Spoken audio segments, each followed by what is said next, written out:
নমস্কার বন্ধুরা, আমার কুকিং চ্যানেলে আবারও সবাইকে স্বাগত। আজ আমি আপনাদের জন্য নিয়ে চলে এসেছি হাতে মেখে আলু দিয়ে রেয়াজি খাসি মাংসের পাতলা ঝোল। আমি এখানে খাসির মাংস নিয়ে নিয়েছি। মাংসটা খুব ভালো করে ধুয়ে পরিষ্কার করে আধ ঘন্টা মতো জল ঝরিয়ে নিয়েছি। এই মাংসটায় কিন্তু অনেক চর্বি আছে। মাংসটা আমি ম্যারিনেট করে 1 ঘন্টা মতো রেখে দেব। খাসির মাংস যত বেশিক্ষণ ম্যারিনেট করে রাখতে পারবেন ততই টেস্ট ভালো হবে। তারপর আমি এর মধ্যে দিয়ে দেব বেশ খানিকটা পেঁয়াজের কুচি, টমেটো কুচি, আদা রসুন কাঁচা লঙ্কা বাটা, আর দিয়ে দেব কাশ্মীরি লঙ্কার গুঁড়ো, হলুদ গুঁড়ো, ধনের গুঁড়ো, জিরের গুঁড়ো, আর দিয়ে দেব এমনি শুকনো লঙ্কার গুঁড়ো, পরিমাণ মতো লবণ, আর অল্প খানিকটা সর্ষের তেল। তেলটা আমি এখানে বেশি ব্যবহার করব না। মাংসতে প্রচুর পরিমাণে চর্বি আছে, তাই অল্প তেল দিলেই হবে। কষাতে কষাতে অনেকটাই তেল ছেড়ে যাবে। এখনই আমি সব মশলা দিয়ে দিয়েছি, পরে কোনো মশলার ব্যবহার করব না।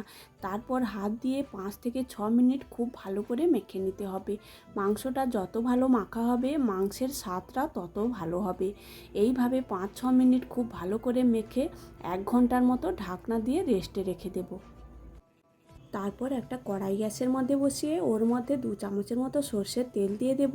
তেলটা খুব ভালোভাবে গরম হয়ে গেলে আগে থেকে বেশ কয়েকটা আলু আমি কেটে ধুয়ে পরিষ্কার করে রেখেছিলাম, আলুগুলো কড়াইয়ের মধ্যে দিয়ে দেব। দিয়ে পরিমাণ মতো লবণ আর হলুদ দিয়ে আলুগুলো লাল লাল করে ভেজে নামিয়ে নেব। আলুগুলো ভেজে তুলে নিয়েছি। তেল আমি এখানে বেশি ব্যবহার করব না, তাই 1 চামচের মতো সর্ষের তেল দিয়েছি। তেলটা গরম হয়ে গেলে ওর মধ্যে ফোড়নে দিয়ে দেব অল্প একটু গোটা জিরে আর গোটা গরম মশলা। ফোড়নটা ভাজা হয়ে গেলে আগে থেকে যে খাসির মাংসটা ম্যারিনেট করে রেখেছিলাম ওই মাংসগুলো এর মধ্যে দিয়ে দেব। দিয়ে 1 থেকে 2 মিনিট খুব ভালোভাবে মিশিয়ে ঢাকনা দিয়ে 10 মিনিট রান্নাটা করে নেব। 10 মিনিট পর ঢাকনা খুলে আবারও খুব ভালোভাবে মিশিয়ে নেব। এইভাবে মিশিয়ে ঢাকনা দিয়ে দিয়ে প্রায় 40 থেকে 50 মিনিট আমি কষিয়ে নেব, যতক্ষণ না পর্যন্ত পেঁয়াজগুলো একদম গলে যায় আর মাংস আর মশলাগুলো খুব ভালোভাবে কষানো হয়ে যায়।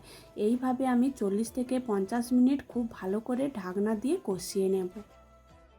ঢাকনা দিয়ে দিয়ে 40 থেকে 50 মিনিট খুব ভালো করে কষিয়ে নিয়েছি। মশলাটা খুব ভালোভাবে কষে গেছে এবং পেঁয়াজগুলো একদম গলে গেছে।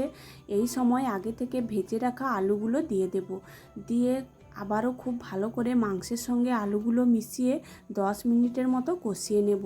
এই সময় যদি মশলাটা নিচে লেগে যায় অল্প করে জল দিয়ে খুব ভালো করে কষিয়ে নিতে হবে। খাসির মাংস যত ভালো করে কষাবেন তার স্বাদ ততই ভালো হবে। আলুটা দেওয়ার পর খুব ভালো করে মাংসের সঙ্গে মিশিয়ে নিয়েছি। অল্প অল্প উষ্ণ গরম জল দিয়ে আবারও খুব ভালো করে ঢাকনা দিয়ে 10 মিনিটের মতো কষিয়ে নেব, যতক্ষণ না পর্যন্ত এই জলটা একদম শুকিয়ে যায়। 10 থেকে 15 মিনিট খুব ভালো করে কষিয়ে নিয়েছি। জলটাও শুকিয়ে গেছে এবং মাংসটা খুব ভালোভাবে কষানো হয়ে গেছে।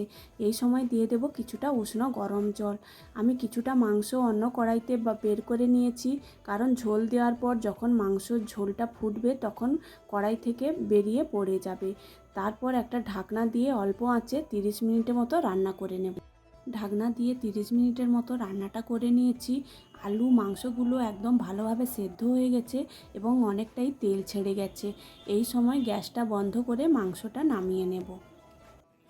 নামানোর আগে এই সময় আপনারা চাইলে গুঁড়ো গরম মশলাও ছড়িয়ে দিতে পারেন। আমি এখানে গোটা গরম মশলা দিয়েছি, তাই গুঁড়োটা আর দিলাম না।